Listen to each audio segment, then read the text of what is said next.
Hi வணக்கம். எல்லாருக்கும் ஒரு விஷயம் சொல்லிக்கிறேன். நம்மள்ட்ட வாங்குகிற மூலிகை எல்லாமே உரம் போட்டோ நாம் வச்சு வளர்க்குறது இல்லைங்க. இந்த மாதிரி இயற்கையாக மழை நீரை மட்டுமே வச்சு இயற்கையாக வளரக்கூடியது தான்.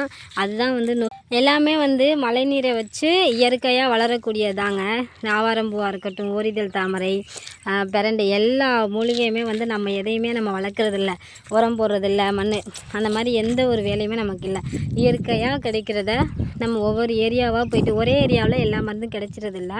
ஒவ்வொரு மலை அடிவாரத்தில் காடுகளில் ஒவ்வொரு இடத்துலையும் தான் ஒவ்வொரு மூலிகை கிடைக்கும். இப்போ இது இந்த இடத்துல என்னென்ன கிடைக்கும் அப்படின்னா, ஆவாரம்பூ கொஞ்சம் கிடைக்கும். அதுக்கப்புறம் ஓரிதழ் தாமரை, மதுக்காரப்பட்டை, இதெல்லாம் மதுக்காரக்குச்சி, இதெல்லாம் ஓரளவு இந்த இடத்துல கிடைக்கும். இப்போ நம்ம சப்பாத்தி கள்ளி பழம் எடுக்கணும் அப்படின்னா வேறு ஊருக்கு தான் போகணும். ஏன்னா இந்த ரவுண்டிங்கில் சப்பாத்தி கள்ளி எதுவுமே கிடையவே கிடையாதுங்க. எல்லாமே இனத்தெல்லாம் அழிச்சிட்டாங்க, அழிஞ்சிருச்சு, அவ்வளோதான். இப்போ திரும்பி நம்ம விதை எடுத்து போட்டு உருவாக்கணும். நிறையா அப்படி தான் பண்ணிகிட்ருக்கேன். முன்னாடிலாம் ஆற்று குமட்டி காயெல்லாம் எங்கே பார்த்தாலும் கிடைக்கும். ஆனால் இப்போ கிடைக்கிறதே இல்லைங்க. அந்த மாதிரி நிறையா இனம் அழிஞ்சிருச்சு.